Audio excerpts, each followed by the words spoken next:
Hi and welcome to आवाज overdrive. मैं हूं दीपाली राणा और इस हफ्ते आवाज ओवरड्राइव में हम आपको दिखाएंगे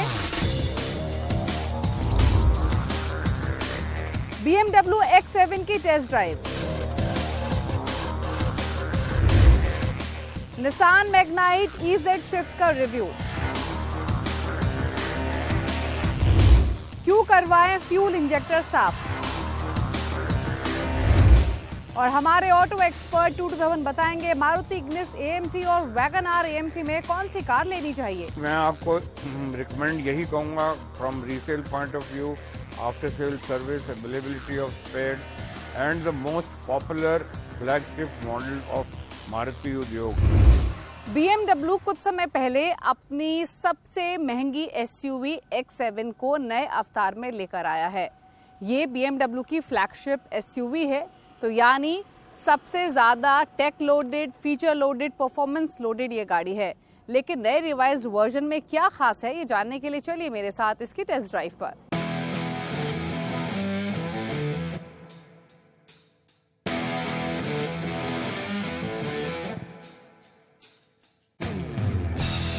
ये वही गाड़ी है जो कलानिधि मारन ने हाल ही में रजनीकांत को उनकी जेलर मूवी के सक्सेस होने पर गिफ्ट की है। और ये कोई ऐसी वैसी गाड़ी नहीं है, ये BMW के पोर्टफोलियो में फ्लैगशिप SUV है और जब से इंडियन मार्केट्स में आई है तब से बेस्ट ड्राइविंग SUV रही है। यानी यहाँ हम बात कर रहे हैं BMW X7 की, जिसका इस साल के शुरुआत में ही फेसलिफ्ट हुआ है। लेकिन इंपॉर्टेंट ये है कि ये फेसलिफ्ट माइनर नहीं है, बल्कि इसके एक्सटीरियर्स हो या फिर इंटीरियर्स हो, उनको कंपनी ने हेवीली रिवर्क किया है।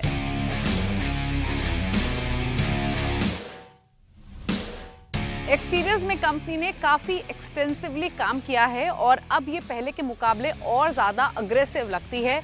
की चेंजेस के तौर पे जो सबसे बड़ी हाईलाइट है, पहली तो ये कि आपको इसमें अब ये इल्यूमिनेटेड बड़ी ग्रिल मिलती है। स्प्लिट हेडलैम्प सेटअप है जो कि स्लीक है और वो नीचे की तरफ है। हेडलैम्प के ऊपर आपको टर्न इंडिकेटर्स और DRLs मिलते हैं। काफ़ी सारे सेंसर्स फ्रंट में है, ये फ्रंट में कैमरा तो आपको मिल ही रहा है। इसके अलावा एयर डैम्प्स दोनों साइड में मौजूद हैं और इसके एरोडायनामिक्स भी पहले से इम्प्रूव किए गए हैं। नीचे आपको लोअर बम्पर में और साथ ही यहाँ पर हेडलाइट के नज़दीक भी ब्लैक ग्लॉस फिनिश आपको दिखाई देगा। साइड प्रोफाइल में देखेंगे तो 23 इंच के जो अलॉय व्हील्स हैं वो आपके आईबॉल्स ग्रैब करेंगे और इनफैक्ट इस साइज की गाड़ी के साथ 23 इंच के अलॉय व्हील्स परफेक्ट फिट हैं। नई X7 के जो इंटीरियर्स हैं उसमें आपको एक्सटेंसिव चेंजेस दिखाई देंगे। वो ट्रेडिशनल डैशबोर्ड लेआउट अब नई X7 में नहीं है, बल्कि जो न्यूअर BMW कार्स आपने हाल ही के दिनों में देखी हैं उससे मिलते जुलते इंटीरियर्स आपको नई X7 में मिलेंगे। कर्व डिस्प्ले मौजूद है जिसमें 14.9 इंच का इंफोटेनमेंट स्क्रीन है, 12.3 इंच का इंस्ट्रूमेंट क्लस्टर है। नीचे की तरफ जाएंगे तो अब आपको जो AC वेंट्स मिलेंगे वो नई X7 में स्लीक हो गए हैं। इनफैक्ट जो ये सेंट्रल कंसोल में ऊपर की तरफ AC वेंट्स दिए गए हैं, इनका साइज तो इतना छोटा है कि कई बार आपको नोटिस करना पड़ता है, ढूंढना पड़ता है कि AC वेंट्स गाड़ी में मौजूद कहाँ हैं। इसके अलावा अब इसमें आपको पुराना गियर सिलेक्टर नहीं बल्कि नया गियर सिलेक्टर मिलता है जो कि क्रिस्टल फॉर्म में है, स्लीक है और काफ़ी क्यूट लुकिंग है। अगेन ये भी आपको लेटेस्ट BMWs में मिलता है और साथ ही यहाँ आपको ये X7 की लेटरिंग भी मिल रही है। तो पूरा लुक एंड फील कंपनी ने काफ़ी चेंज किया है और काफ़ी मॉडर्न किया है। फ्रंट सीट्स वाइड हैं, बिग हैं और ब्यूटीफुली अपॉलिस्टर्ड हैं। ये हाई लेवल्स ऑफ सपोर्ट और कंफर्ट लेंड करती हैं। X7 की खास बात यह है कि इसमें आपको भरपूर स्पेस और हाई लेवल ऑफ कंफर्ट मिलता है। यानी इतनी सारी एडजस्टमेंट्स, इतने सारे सपोर्ट के बाद X7 आपको स्पेशल एक्सपीरियंस लेंड करती है। बात करें सेकंड रो की तो मिडिल रो में स्पेस जनरस है, केबिन पूरा एयरी है और काफी कंफर्ट और स्पेशियस आपको सेकंड रो भी मिलेगी। यहाँ पर लेग रूम, हेडरूम काफी है और इनफैक्ट फ्रंट सीट्स की ही तरह सेकंड सीट्स काफी कंफर्टेबल हैं। इन्हें आप रिक्लाइन भी कर सकते हैं और इन सीट्स पर बैठकर आप स्ट्रेच आउट भी कर सकते हैं। लेकिन खास बात है इस गाड़ी की थर्ड रो में। आमतौर पर 3 रो कार्स में थर्ड रो में स्पेस नहीं मिलता है, लेकिन ये अपने सेगमेंट में one of the most comfortable car है जिसमें थर्ड रो में भी एडल्ट्स आसानी से बैठ सकते हैं।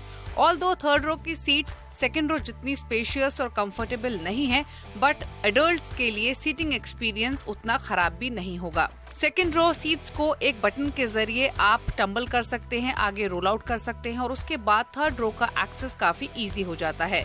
लार्ज रेयर डोर्स और सफिशिएंट स्पेस की वजह से थर्ड रो तक पहुंचना काफी आसान और कंफर्टेबल है।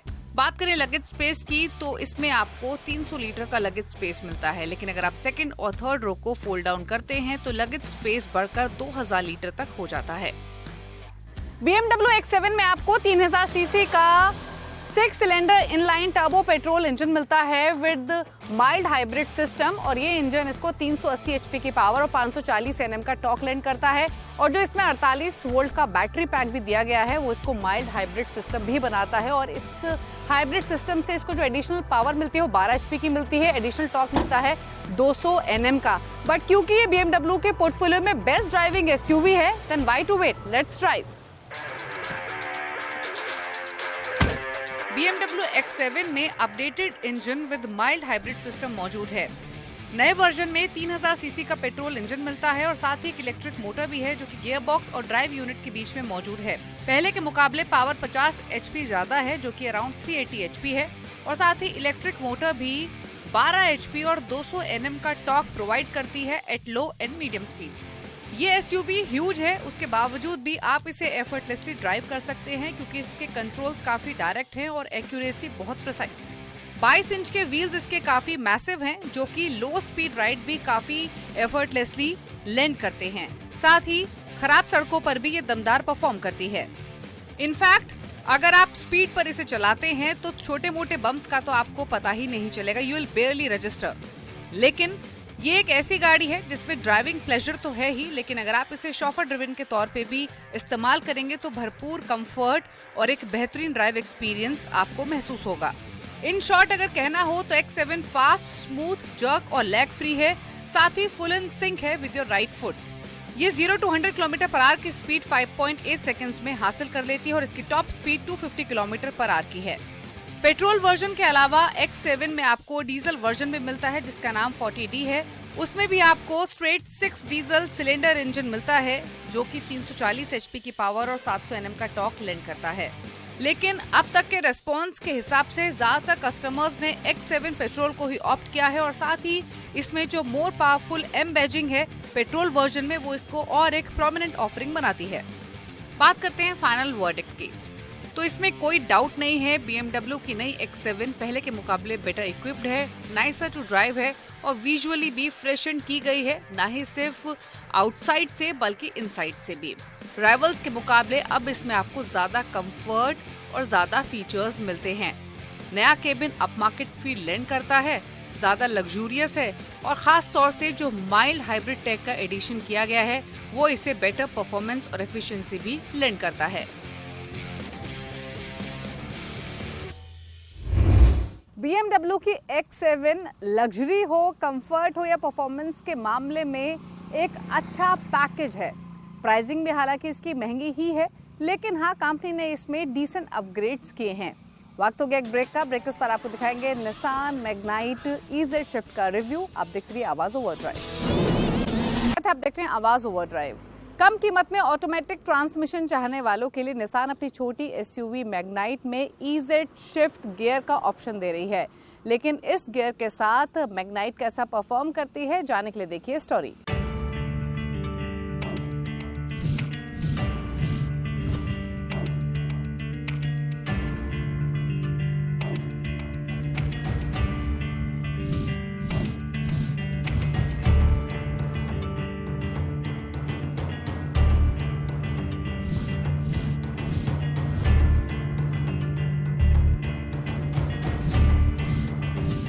आप जो ये गाड़ी देख रहे हैं ये है निसान की मैग्नाइट, और ये गाड़ी ना आपके लिए नया है और ना ही मेरे लिए, लेकिन इस गाड़ी में कुछ नए फीचर्स ऐड ऑन किए गए हैं जो इसे नया बनाता है, जिसे मैं आपको बाद में बताऊंगा। लेकिन उससे पहले मैं आपको बता दूं कि जो निसान की मैग्नाइट है ये अपने सेगमेंट में सबसे बेस्ट और वैल्यू फॉर कार मानी जाती है, और इसके पीछे वजह है इसका बोल्ड लुक, परफॉर्मेंस, फीचर्स और अफोर्डेबल कीमत।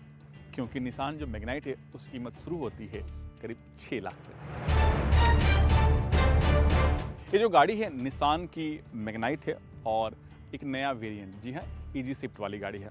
और इसकी लुक की बात करें तो इसे हमेशा शुरू से ही इसे बोल्ड, मस्कुलर और एक रगेड लुक देने की कोशिश की है। सामने से देखें जो सामने वाला जो हिस्सा है, जो ग्रिल है, बड़ा सा यहाँ पर ग्रिल दिया गया और ग्रिल के चारों तरफ आपको क्रोम लाइन मिल जाएंगे, प्लेटिंग, और ठीक ग्रिल के बीचों बीच निसान का लोगो। जो इसका हेडलैम्प है काफ़ी स्लीक है और ये हेडलैम्प LED प्रोजेक्टर हेडलैम्प है और ठीक इसके निचले हिस्से में एल शेप में आपको DRL मिलता है और ठीक यहाँ पर छोटा सा फॉग लैम्प भी दिया गया है और इसे थोड़ा सा रगेड लुक देने के लिए इसके चारों तरफ आपको ब्लैक क्लैडिंग मिल जाएंगे।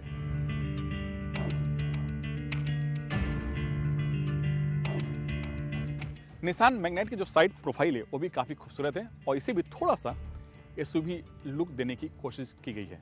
और ये जो गाड़ी आप देख रहे हैं ये है ड्यूल टोन वाली, यानी जो टॉप हिस्सा है वो ब्लैक कलर में है और ये नया कलर जो काफ़ी वाइब्रेंट कलर है, जो दूर से ही आप पहचान जाएंगे कि ये निसान मैग्नाइट आ रही है। और इसके साइड प्रोफाइल में एक शार्प लाइन आगे से पीछे तक की तरफ जाता है जो टेल लैम्प को जोड़ता है। और इसके टायर का जो साइज है वो है 16 इंच का टायर दिया गया और इसमें जो ग्राउंड क्लियरेंस मिलता है वो है 205 mm। इसी वजह से आप इस गाड़ी को थोड़े से सेमी ऑफ रोड में भी आसानी से चला सकते हैं।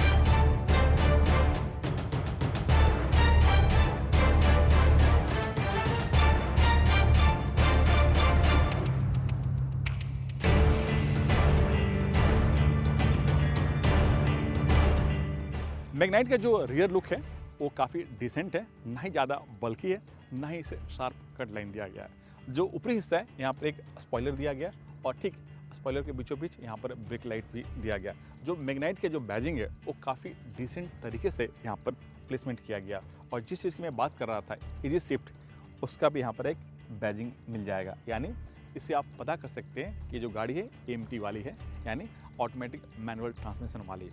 और जो इसका टेल लैम्प है उसे स्प्लिट रखा गया है जो काफ़ी डिसेंट लुक मिलता है।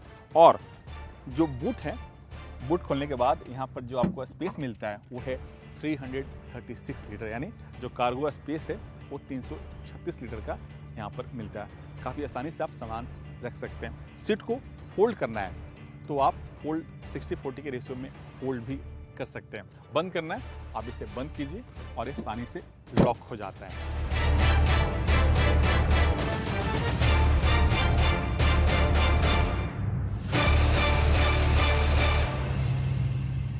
निसान मैग्नाइट के इंटीरियर के बारे में बात करने से पहले मैं आपको बता दूं कि मैग्नाइट 2021 में लॉन्च हुई थी और 2021 से लेकर के अभी तक इसके जितने भी खरीदार हैं किसी ने भी इसके इंटीरियर को लेकर के कंप्लेन नहीं किया है, चाहे स्पेस के मामले में हो या नॉब्स के मामले में हो या फिर इसका डैशबोर्ड का जो मटेरियल इस्तेमाल किया गया है उसके मामले में हो। सबको इसका इंटीरियर पसंद आता है। लेकिन हम बात करेंगे इजी शिफ्ट के बारे में, क्योंकि इसमें एक नया ट्रांसमिशन एड ऑन किया गया वो है इजी शिफ्ट। तो इस इजी शिफ्ट की परफॉर्मेंस कैसी है, इसमें कितना लैग फील होता है या फिर नहीं होता है, क्या स्मूथ चलता है या नहीं चलता है, और इससे इसके माइलेज पर, इसकी परफॉर्मेंस में क्या असर आया, चलिए मेरे साथ इसकी ड्राइव पर।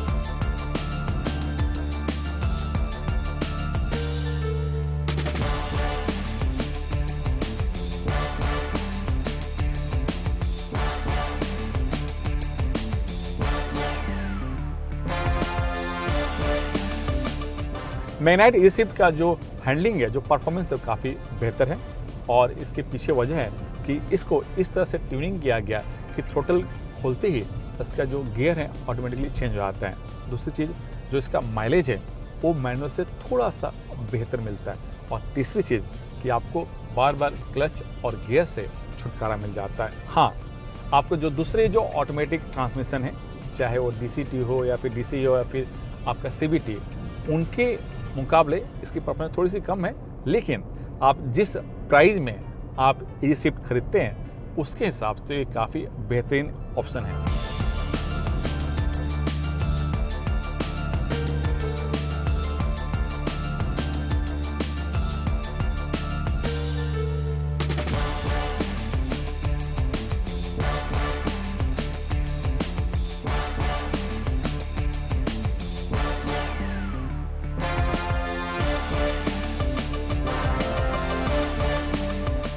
इंजन की बात करें तो मैग्नाइट इजी शिफ्ट में वही इंजन लगा हुआ है जो 1.2 लीटर का जो इसके जो बेस वेरिएंट में उसमें लगा होता है और जिसका पावर आउटपुट है 72 bhp। माइलेज कंपनी का दावा है कि इसका जो माइलेज है वो 18 से थोड़ा सा ज़्यादा है, लेकिन मैं कहूँगा कि माइलेज डिपेंड करता है कि आप गाड़ी को कैसे चलाते हैं और किस रोड कंडीशन में चलाते हैं। और तीसरी चीज़ की कंपनी का कहना है कि जो इसका इंजन है उसको थोड़ा सा रीट्यून किया गया है, इस वजह से केबिन के अंदर जो बाहर का जो साउंड है, जो इंजन का साउंड है वो थोड़ा सा कम आता है। सेफ्टी की बात करें तो निसान मैग्नाइट में आपको 2 airbag, ABS, EBD, traction control, heel hold के साथ VDA भी दिया गया, साथ ही इसमें रिवर्स पार्किंग कैमरा भी मिलता है।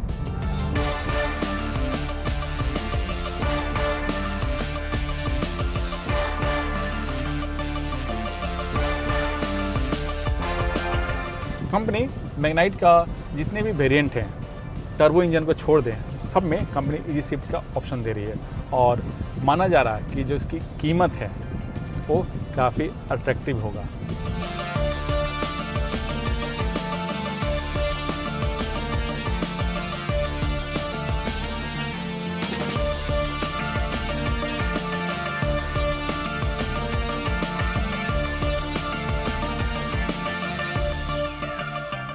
अब सवाल उठता है कि क्या निसान मैग्नाइट इजी शिफ्ट लेनी चाहिए नहीं, तो मेरा मानना है कि अगर आपको क्लच और गियर बार बदलने से छुटकारा चाहिए, ट्रैफिक में जो आप परेशान हो जाते हैं बार बार क्लच दबा कर, उससे छुटकारा चाहिए और बजट ज़्यादा नहीं है, आप ऑटोमेटिक नहीं ले सकते, तो आपके लिए निसान मैग्नाइट इजी शिफ्ट एक बेस्ट ऑप्शन है।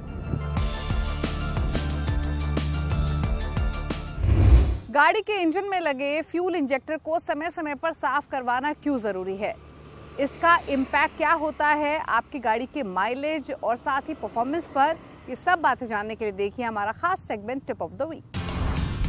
फ्यूल इंजेक्टर साफ होने से हर सिलेंडर में फ्यूल बराबर मात्रा में जाता है, जिसकी वजह से इंजन में फ्यूल ठीक से जलता है और इंजन को सही पावर मिलता है। इंजन में फायरिंग अच्छे से होने से फ्यूल वेस्ट नहीं होता, इससे माइलेज तो बढ़ती ही है, पॉल्यूशन भी कम होता है। कंबशन सिस्टम में एयर और फ्यूल की मात्रा सही जाने से अच्छे से फायरिंग ठीक से होती है, इस वजह से पावर की डिलीवरी स्मूथ रहती है, साथ ही जर की मूवमेंट नहीं होती। कंबशन सिस्टम सही से काम करने से साइलेंसर की लाइफ भी बढ़ जाती है, क्योंकि आजकल सभी इंजन एग्जॉस्ट गैस रिसर्कुलेशन यानी EGR टेक्नोलॉजी पर काम करते हैं। इंजन के कंबशन सिस्टम में अच्छे से फ्यूल जलता है तो एमिशन कंट्रोल में रहती है। फ्यूल इंजेक्टर चोक होने पर गाड़ी ब्लैक धुआं छोड़ती है, इससे पॉल्यूशन भी ज्यादा होता है, इसलिए तय समय पर फ्यूल इंजेक्टर को जरूर साफ करवाएं। फ्यूल इंजेक्टर को समय पर साफ नहीं करवाने पर यह चोक हो जाता है और इसे समय से पहले बदलना पड़ता है, इससे पैसे की बर्बादी तो होती ही है, साथ ही गाड़ी की परफॉर्मेंस पर भी खराब असर पड़ता है। आवाज ओवरड्राइव में वक्त हो गया एक ब्रेक का। ब्रेक के उस पार हमारे ऑटो एक्सपर्ट 227 बताएंगे मारुति इग्निस AMT और वैगनआर AMT में कौन सी कार बेहतर है, साथ ही उन तमाम क्वेश्चंस को मिलेंगे जो आप आवाज ओवरड्राइव के ऑफिशियल फेसबुक पेज पर भेजते हैं।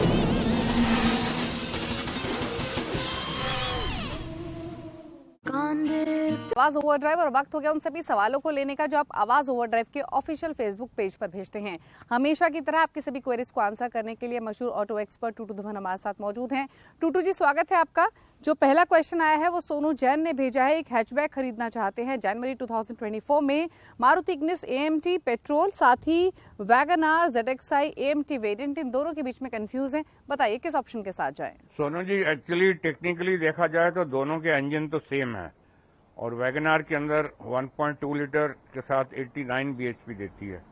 बाकी मैं आपको रिकमेंड यही कहूँगा from resale point of view, after sale service, availability of spares and the most popular flagship model of Maruti Udyog वो वैगनआर है।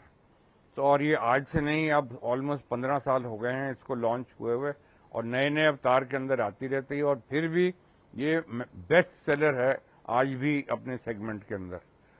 1.2 लीटर इंजन के साथ 89 bhp निकालती, 23 किलोमीटर का फ्यूल एवरेज का दावा।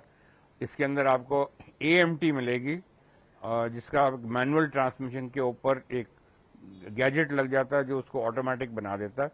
CNG की ऑप्शन भी है इसके अंदर एंड 5.54 लाख से शुरू होती 7.30 लाख तक जाती है। और CNG तो तब लीजिए जब आपने 3-4 हज़ार किलोमीटर से ऊपर चलानी हो एक महीने के अंदर, then only you will get return on your investment. अगला क्वेश्चन हमें पीयूष देव ने भेजा है। ये एक बाइक खरीदना चाहते हैं जो कि स्पोर्टी भी दिखे, साथ ही जो अच्छी माइलेज भी लैंड करे। इन्हें कुछ ऑप्शन समझ में आ रहे हैं जिसमें यामा FZ V4 है, जिक्सर 155cc है। दोनों में से किस बाइक को ऑप्ट करें या फिर और क्या ऑप्शंस इनके लिए हो सकते हैं? पीयूष जी, मैं आपको रिकमेंड करूंगा यामा की FZ। प्राइमरीली एक तो स्मार्टर है, that's the maximum selling in its own segment and this is the flagship model of Yamaha. और मैक्सिमम इसकी सेल्स होती हैं इस कॉन्फ़िगरेशंस के अंदर। 150cc के साथ 12.4 bhp निकालती, 45 to 50 किलोमीटर का फ्यूल एवरेज का दावा है। और एक और इसके अंदर फीचर जो उन्होंने ऐड कर दिया है वो है traction control. Traction control actually ये 4 व्हीलर्स के अंदर पहले शुरू हुआ था, आज से 8-10 साल पहले। अब ये 2 व्हीलर्स के अंदर भी आ गया है बिसाइड्स द ABS। तो इसके अंदर आपको थोड़ी सी सेफ्टी और बढ़ जाती है। But let me warn you, ये जो फीचर्स 2 व्हीलर्स के अंदर होते हैं ये जरूरी नहीं है कि ये आपकी केयरलेसनेस का भी कवर अप कर लें। So you have to be careful as much. Yes, it does give you a lot of help, but please be careful when riding 2 wheelers। और 116,000 की ये बाइक है, जिसका मतलब 1,16,000 की इसकी कॉस्ट है। तो उम्मीद करते हैं आपको सभी सवालों के जवाब मिल गए होंगे। अगर आपके पास कोई भी क्वेश्चन है किसी गाड़ी खरीदने को लेकर, बाइक लेने को लेकर, कोई भी सलाह चाहिए तो आप हमारे आवाज ओवरड्राइव के ऑफिशियल फेसबुक पेज पर जाकर अपने क्वेश्चन भेज सकते हैं। इसी के साथ इट्स द टाइम टू से गुड बाय। Drive safe. नमस्कार।